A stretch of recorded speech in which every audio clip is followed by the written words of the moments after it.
So Colleen is the president of Bariatric Support Centers International, which is the company that provides support to bariatric patients after the surgery, and also to bariatric professionals, professional studies. So it's very nice. Colleen is a bariatric patient herself for 25 years, which is adorable because usually patients complain about don't meeting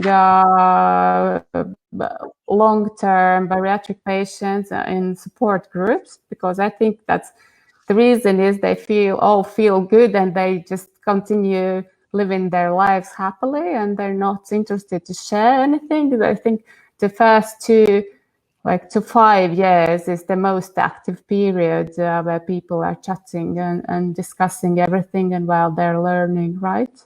Yes. And Colleen is, I can name all this list where you were working, but it's quite visible that you're fighting obesity in America and in the world. So you've been a founder and former chair of the National Support Group Network and the Integrated Health Committee of the American Society of Bariatric Metabolic Surgery. So that's quite impressive. And you've also served the National Advisory Board for the Walk from Obesity, right? Colleen has also was named in 2009 as a Bariatric Professional of the Year by the Bariatric Care Network in Atlanta. And currently, Colleen serves on the membership committee for the Obesity Action Coalition. And also, Colleen is a speaker in bariatric patient events and professional conferences.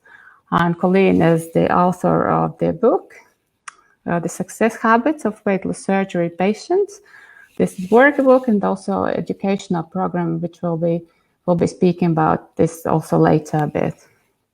So impressive. I'm very happy to have you here, and I hope we can share. It would be very, very long to discuss everything, I'm sure, but I hope so we can make it a bit short to put it in one program. Very long introduction. I talk very quickly. So my hope, thank you so much for inviting me. And I won't drag on with 25 years of all of it, but hit the highlights a little bit of things that I believe will be interesting to those of you that are watching and those of you that are with us, a little bit about what this journey looks like. So shall I start? Ilva, should I just go ahead? Yes, maybe we can start with your bariatric patient story. So I believe this all the beginning of your way in this field, right? You bet. You bet. All right, here we go. Give me just a second. It's showing my screen.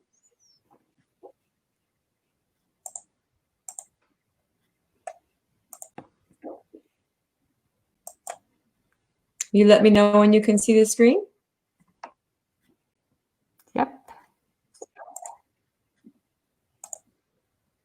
All right. Well, hello to all of you. She wants me to begin a little bit. My company, Bariatric Support Centers, I recognized a need for something beyond what traditional medical clinical facilities offer. They're wonderful surgical interventions, and the medical teams are always so dedicated and committed. But as a patient, I could see many years ago there was a great need for longer term support. This is a picture of me. I chose to have weight loss surgery in, you can see the shadow picture behind. And that's a picture of me in 1995. And I had headaches, and in 1993, I think it was, and I was just so unhappy and so uncomfortable and so heavy, and I had high blood pressure and headaches, and I thought, oh, maybe I'll have one of those surgeries, and it was back in the day before laparoscopic procedures were even being done, and so I went in and asked the doctor about that. I was very scared to make that first phone call, and he said, oh, we can surely help you, but to find out my insurance wouldn't pay for it. And so I didn't have surgery at that time, and a couple of years went by, and I continued to gain weight. And then I went to a surgical program in Salt Lake City, Utah, in the US. These doctors had been doing bariatric surgery since the late 1970s. And so they'd had some great experience even all those years ago. And so I had an open gastric bypass, and it was just a great, great decision for me. Ilva, can you hear me okay? Yes, absolutely. Yes. You can hear and see? Okay, very good. So this is a picture of me in 1995, unhappy and unhealthy. And let's see if I can get that to, this is, okay, this I thought might be interesting for you to see. This was my weight loss progress chart, beginning at 250 pounds and my goal weight at 125. And you can see the blue line as it goes down was my target. If I were to lose equally all the way, I would have gone all the way down. But the red line plots my weight loss throughout that first year as I went down. And so it was, some people, this is helpful to see because some people lose weight very rapidly in a straight decline. Others lose a little bit and then they plateau for a little while. And sometimes that can be discouraging if you've lost a significant amount of weight and then you go along a little bit and then go down some more. But as I can see this as a visual, as long as I was below that line, then I was winning. And so that was a very good thing for you to show. So at 25 years post-op, through the years, I have gained and lost, 10, 15, sometimes 20 pounds up and down, but have always maintained greater than 100-pound weight loss. And I'm very pleased 25 years later that this was a decision that I made. And I, like you, it didn't solve all of my problems, but I am happier and healthier and grateful.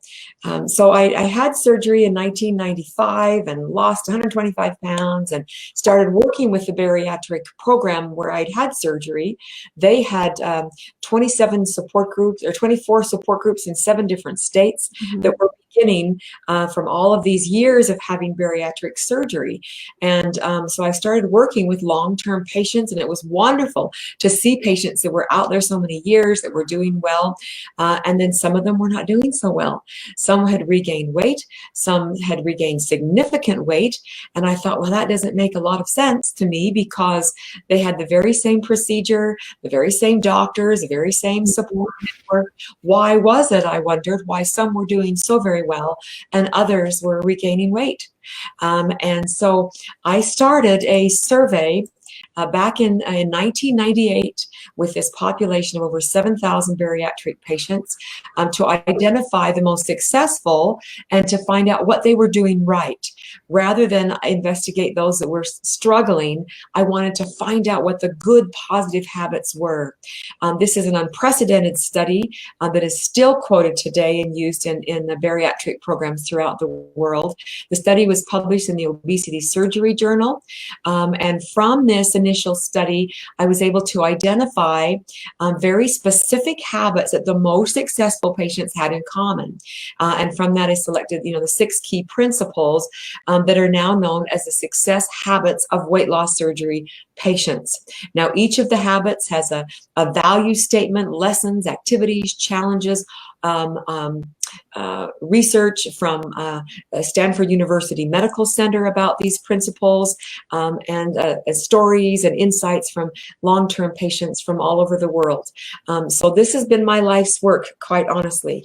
And so it's a great opportunity. That these are not new concepts, but they are concepts that have been created and organized into a platform for bariatric patients specifically, no matter what type of procedure you have had, no matter what type of how far out of surgery you are. These are all good, well-founded health principles for your long-term success. Now, I'm just going to kind of hit the highlights very briefly with all of these, and then we'll take any questions that you have, and there's additional resources where you can learn more. The first one is personal accountability. The value statement is, I recognize that I alone am responsible for my successes and my failures. And this was so evident among the group of long-term patients that we hear it's a surgical tool, but it's the ones whose behavior really does show that in the things that they do. Here are some highlights. Weighing regularly, at least once a week, setting a weight loss goal and a warning weight for your lifetime management of your weight, and then staying connected and involved with your bariatric program. So these were 3 of the highlights from our personal accountability success habits. The next one, portion control, is key. That's why we did this, so that we would be able to feel well and satisfied on a smaller amount of food. That is the key mechanism and the key reason that we have a surgical intervention, is to help us feel full on just a little bit. So things that help us do that: do not eat and drink at the same time, no grazing, which is a little bit of mindless eating throughout the daytime, and take 20 to 30 minutes to eat. Chew your food slowly. So we've got lesson plans and more research on each of those individually. The value statement is I understand the importance of satiety, which is that feeling of fullness, and I listen to my body's signals. As I share these value statements with you, we want you to be able to know those, to embrace them, and to be able to say them positively for yourself every single day of your journey, that these things are true for you. Nutrition, the value statement: I make good, healthy food choices each day. As weight loss surgery patients with our surgical tools, we can't eat much at one time, but we can choose to eat the wrong thing all day. So it is essential for our good health, even more so because we have such a small quantity of food we can consume, that we make good, healthy food choices. Protein, complex carbohydrates, primarily vegetables, and a little bit of fat. And these are the percentages that early on we recommend: 3 bites of protein to 1 bite of vegetable, 70-30. So primarily with the amount of room you have, and with brand new patient, you need to make sure you have mostly good proteins, and then 25 to 30% vegetables. Good quality vegetables must be a good part of your diet, and then to keep your fat content low. And so there's details, of course. I'm hitting the highlights here in some more specifics about these different types of foods that we recommend for your initial weight loss, and then as you start to expand your food plan a little bit, how to do that in a healthy way so that you can manage long term. The next one, fluid intake. I drink the right amount of the right beverages at the right time each day. A lot of specifics there, making sure some of the highlights that we drink at least 64 ounces of fluid each day. We recommend that you avoid carbonated beverages. We have some research that we share with you about that. Avoiding or minimizing the intake of caffeine, and avoiding alcoholic beverages and medications. So these are some of the highlights and the things that we delve more into in the Success Habits book, and research and lesson plans, and all the different ways that you can get more information. The next one, regular exercise. I have adopted the habit of exercise as part of my lifestyle. I hope that is true for each of you. This is really going to be one of the key factors in your ability to maintain your weight. As we have weight loss surgery, you saw my chart, we lose weight so quickly, and then we get down and kind of can maintain there for a little while, for a couple of years, and then sometimes those old habits come back. Sometimes weight comes back up again. And I have found through the research and all the years of dealing with thousands of patients and for myself, that exercise must be a big part of your life, of your daily habits, so that you can continue to maintain your energy in and energy out. We don't eat as much, and so really to manage and maintain weight loss, we can control that with additional exercise. We recommend that each week you combine strength and aerobic exercise, that you understand your own personal THR, which is target heart rate. We've got lesson plans that teach you about target heart rate, that teach you how to know exactly that you're exercising right within that zone that you need to be. And that you make an effort to be more active in general. It's things like, walking, taking the stairs instead of the elevator, and parking further from the door when you go to the store, and walking through all of that adds up to good, healthy living when you're make an effort to be more exercise, in addition to at least 30 to 40 minutes each day of planned and committed exercise time. The next one, vitamins and supplements. I take good quality vitamins each day to ensure my good health. There are many different opportunities for vitamins. There are many different companies that create vitamins that are specific to bariatric patients. The key factor in those is very high grade quality vitamin supplements, and also that they are in a form that you can rapidly absorb. With weight loss surgery, we absorb things differently than our stomachs used to.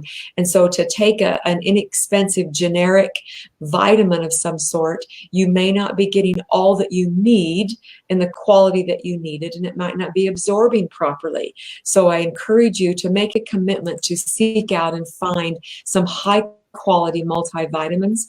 In general, calcium, iron, and B12 are all things that I take regularly. They've been essential, and they are for most bariatric patients. I take an iron supplement with my throughout the day with my vitamins.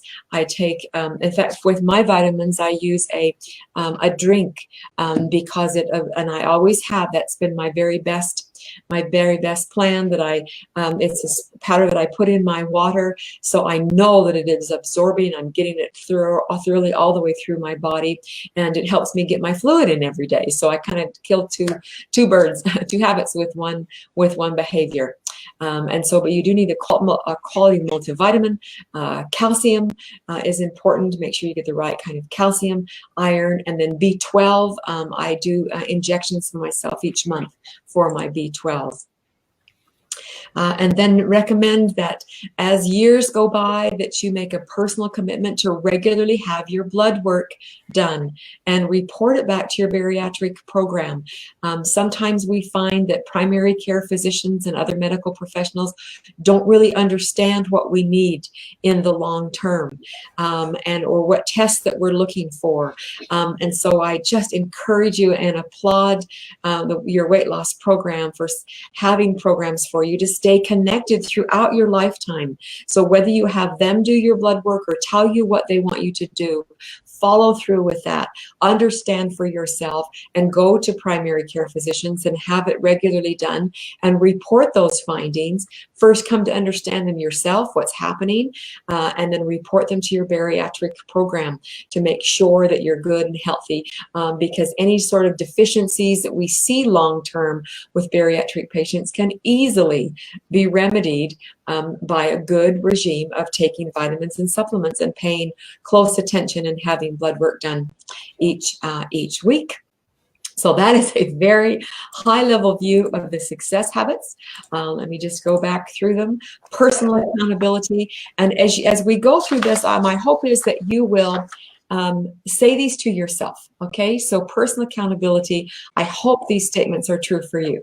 That I recognize that I alone am responsible for my successes and my failures. Portion control, I understand the importance of satiety and listen to my body's signals. Nutrition, I make good, healthy food choices each and every day. Fluid intake.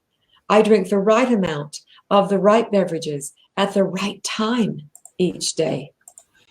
Regular exercise. I have adopted the habit of exercise as part of my lifestyle. Vitamins and supplements. I take good quality vitamins each day to ensure my good health. So I hope that you will internalize these. We have some wonderful resources for you. I know that you're on Facebook now. We do have a Success Habits Facebook group. Every week I post these, a new one and some little tidbits on each of the lesson plans and a YouTube video that I post to this forum, the Success Habits Forum. I think maybe we can have a link over to that for you so that each week you can have a little tidbit and little information about this and about in more detail about each of those. There's 24 different lessons, 4 of them in each of the 6 success habits, and I share them in turn each week on this Facebook group. So you'd be more than welcome, and I hope that some of you will choose to join us there. We want you to learn these principles.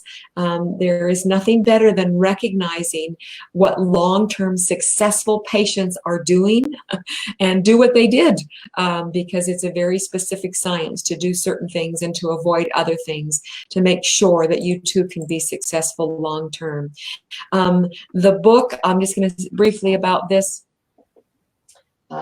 My book, The Success Habits of Weight Loss Surgery Patients, is where you find all of this research. It is the #1 bariatric bestseller. There's a book and a workbook, a tracker. It's available as an ebook. I had signed one to Ilva. We're still working on the tracking and the delivery. I don't know what is up with that, but you can get it as an ebook instantly. It is also an audio book if you're an audio learner. There's a cookbook available. All of these resources are available on Amazon.com.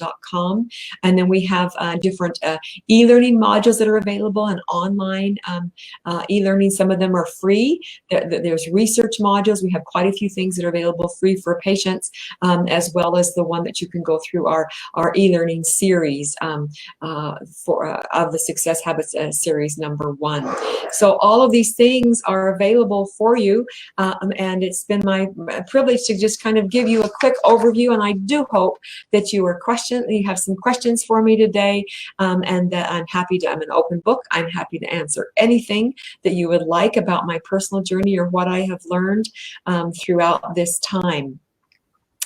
Okay, so I will turn that off, and I'm going to go ahead and stop sharing my screen. Yes. Okay. Good. So it's so fast.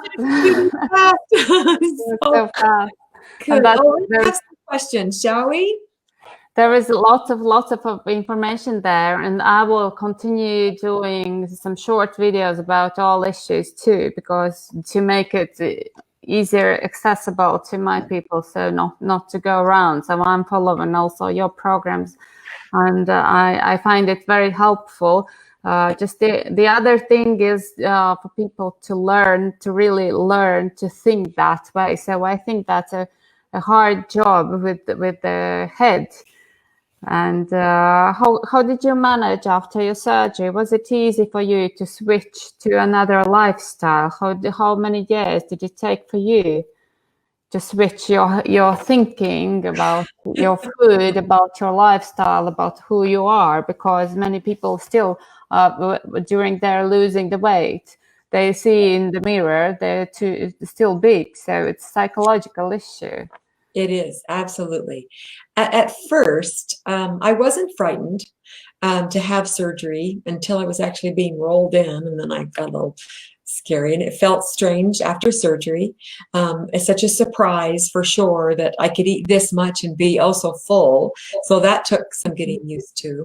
But as the weight started coming off, any worry or fear or what am I going to do here was gone, because the weight loss was so fun. It was just so fast. And I kept feeling better and better and better, and so committed. And this is the best decision. And was doing exactly what I was taught to do, and exactly what I was supposed to eat and exercise. And I felt, and the surgery tool was working during that first year. It just came so quickly, and I had to relearn to do things. But every time I was tempted to do something I shouldn't, I didn't, because I was losing weight like crazy. And it felt wonderful. I'd weigh every 45 minutes because I keep losing. And so that's exciting. And then we get to the first year and things, and then that surgical tool, it was more after I lost the weight and I was able to eat a little bit more.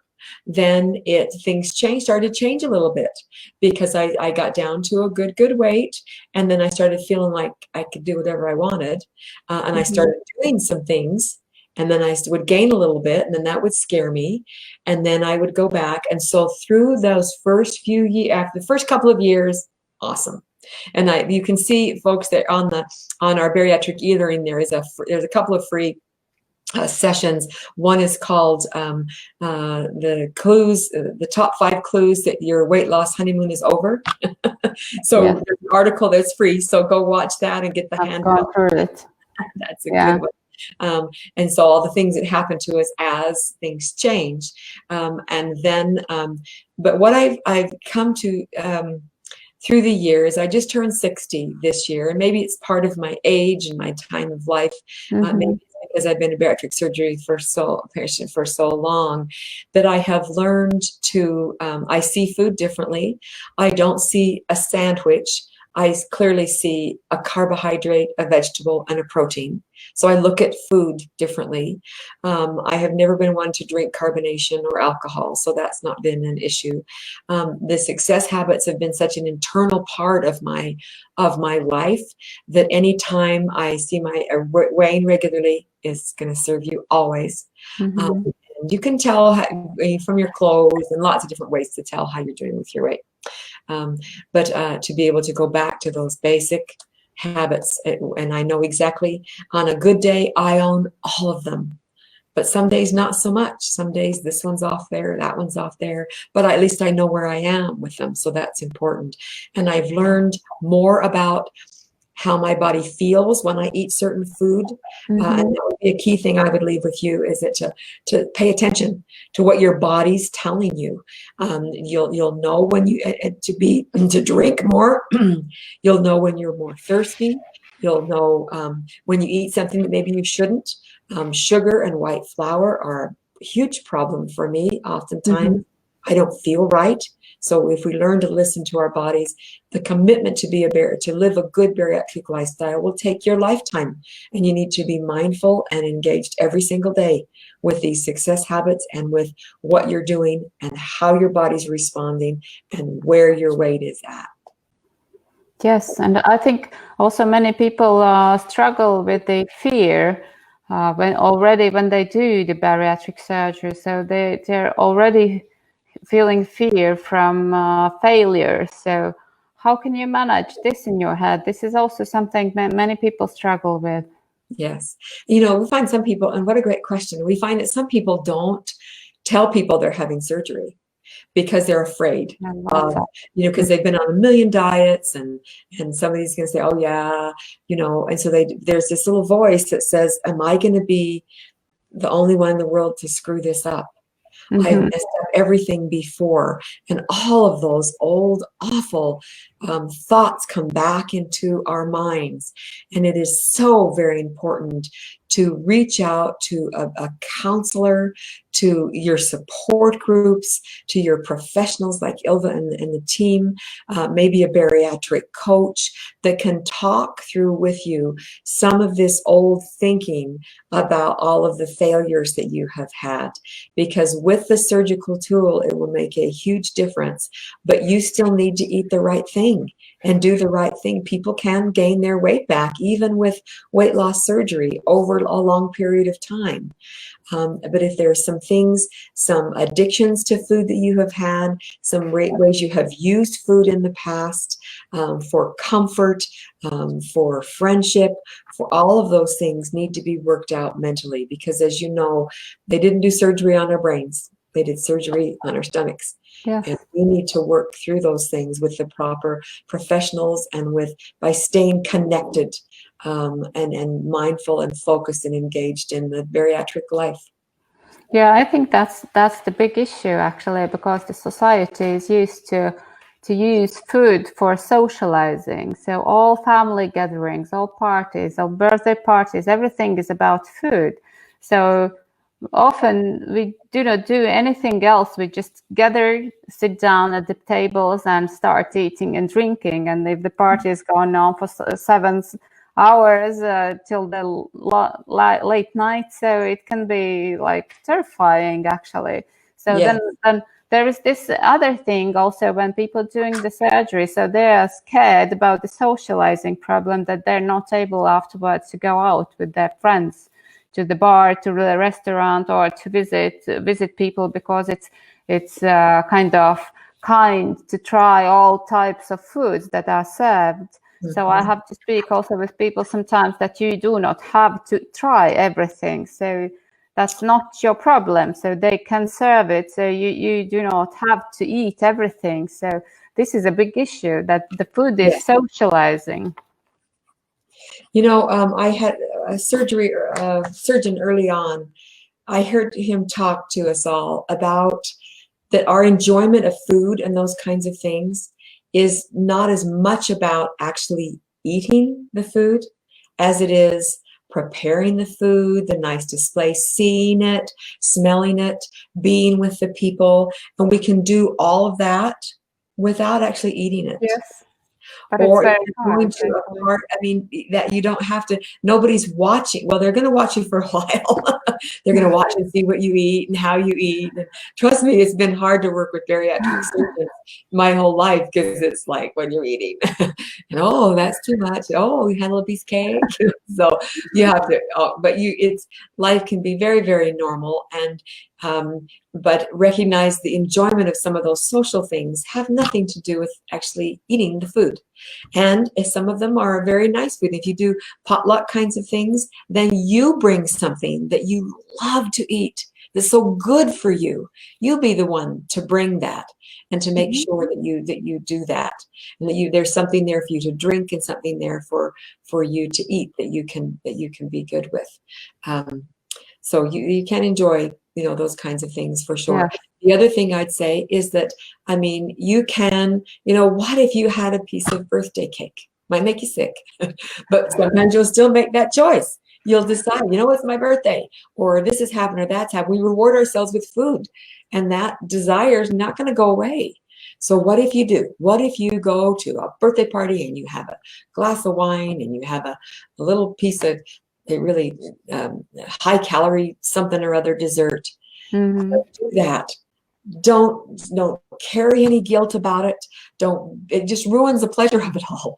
Eat a little bit of it. Don't eat the whole thing. Eat just a little bit. Get that good feeling. Just miss all the guilt. And then you know what? You hit the treadmill the next day for another 20 minutes. That is the cool thing about exercise, because you can find all kinds of charts. There's one down there for Thanksgiving that you can read about. It's called Holidays or something. Because you say big Thanksgiving dinner or what have you, big holiday meal, then how long you have to exercise to equal this.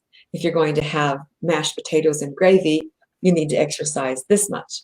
If you're going to have a piece of pie, you're going to exercise this much. And so it's just in and out. So the danger is having something that you shouldn't, feeling like you're so defeated, and have your mind say, I knew you would screw this up. You'll never be able to make this work. You're so awful. You've messed this whole thing up, and you're regaining weight, and it's never going to work for you. Yeah. That thinking versus, well, I made a mistake. Well, that was sure good. And now I'm going to get some exercise and I'm right back on my good habits. Yes, and I think it's about the first issue, that the first point of your success habits is about personal accountability. So many people do not learn to take responsibility about their actions, because they can eat this, but they kind of stuck there, so they do not find the solution and the way out of this. So they have had, and they continue having more and more and more, and so this is kind of stuck situation. So it's very difficult to learn to get out, to make this second just step and second action to go for a walk or do some exercise. So this is the big issue. And part of it is having a plan ahead of time. Yeah. Having a plan and go think through that. Think through that. What's going to happen when I get on the scales and my weight loss has stopped?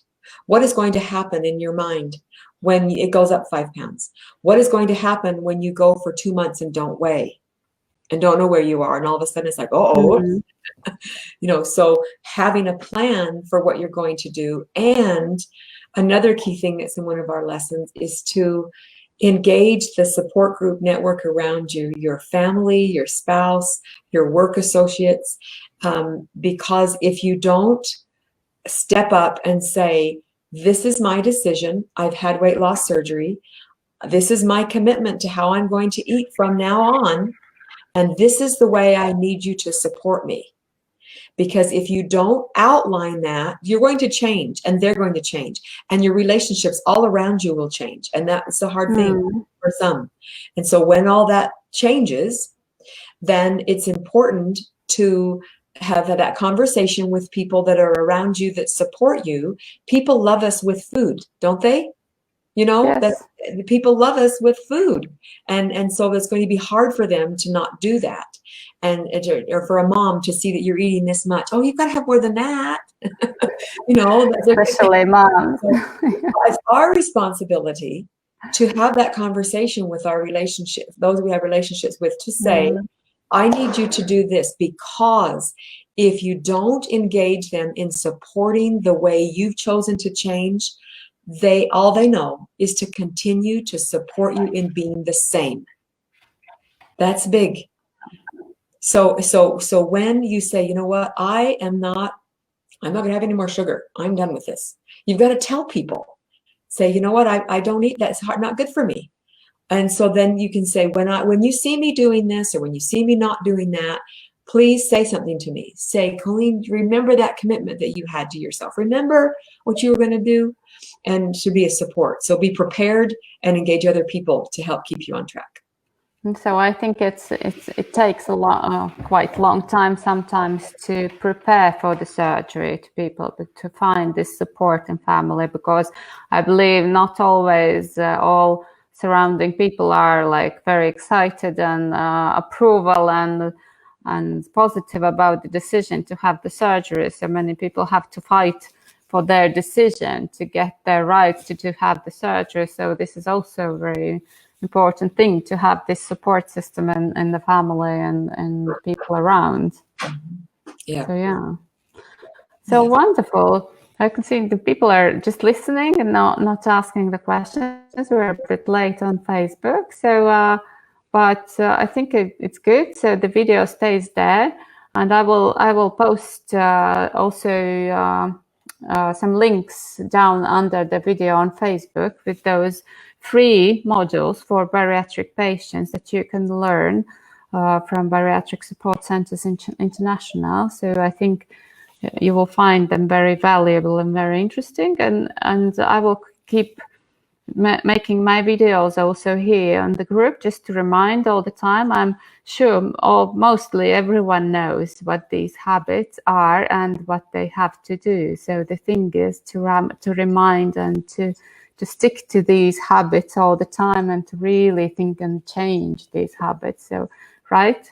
Because mostly everyone is going for the surgery prepared, more or less. Of course, there are these more like intense programs and less intense. And as our patients are mostly those who are coming from abroad, so we don't have them later here. We cannot meet them here in the place. But we still can be connected on net, and we're always open for questions, and doctor is open and I'm open. So, and I'm trying to be good support. So I can only encourage. Very important to have you so committed to their learning, because many programs, are focused before surgery and right after surgery, but your program has been wonderful to recognize the long-term Yes. road and be there with all these great resources. Yes, big people need support, and of course the best support is maybe at home if they have some counselor there, and at least so to keep working on. So, but yeah. So Colleen, it's been almost an hour, crazy, 45 minutes. So thank you for that brief and fast introduction. And yeah, the video will still be there, and people are watching usually also after the broadcast. So, and I hope, and I think, and I believe it was very helpful. And thank you. You're very welcome. Yeah, I would give you flowers now, but it's virtual. Good luck. Okay, thank you. And so maybe see you another time again. Okay, So very good. Okay, yeah, bye.